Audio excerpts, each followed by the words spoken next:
We came into this land and white men invaded it, white women invaded it. Our Native brothers and sisters were here. This is the first time that the tribes have asked for a place to be set aside and protected. It's important to honor the people that were here before us. This wasn't our land. This act is a full-on assault of our values and everything we claim to be as Utahns. Is this an exercise in futility? Are we wasting our time to come out and make our voices heard? Come down and explore the staircase, see what the canyons can do for your soul, and tell me that money fills that void.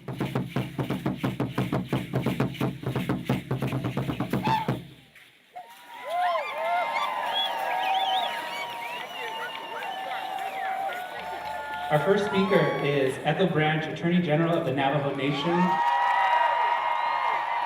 I'm fortunate to be from the Navajo Nation, where we have a strong language, strong culture, and a strong government. And in order to continue this into the future, to continue who we are as Navajo people, we have to have access to places like Bears Ears, to pristine repositories of culturally significant resources.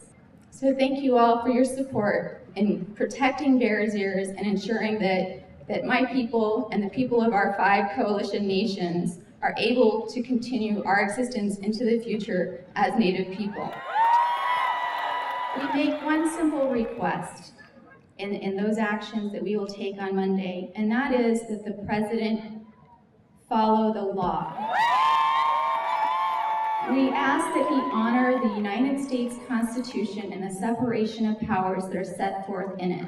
We ask that he honors the Antiquities Act of 1906, a law that has stood the test of time. And we ask the President to honor the Federal Land Policy and Management Act, wherein Congress clarified that the President does not have the authority to revoke or modify a national monument. And I want to challenge the President also. I want him to visit Bears Ears.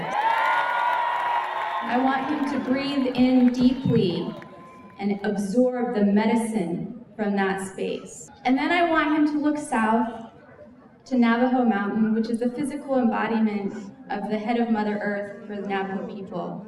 I want him to look her in the eye and then make his decision.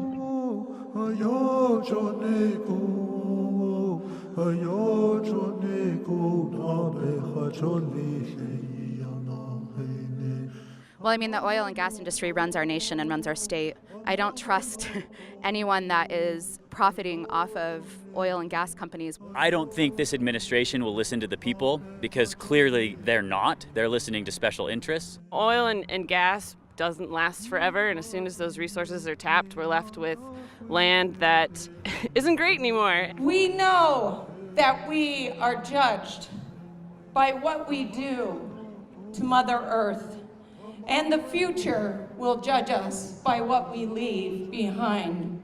There are more jobs in tourism in Kane County than any other field. It brings people from all over the world to see these beautiful places. I honestly don't feel that they would come to see coal mines and oil fields. President Trump, we don't want you here. Leave our public lands the way they are. This is what's important to us. Why is no one paying attention? I don't think that he's going to listen to the millions of people that are supporting keeping the monument, but ultimately I feel like we need to do what we can to save the earth.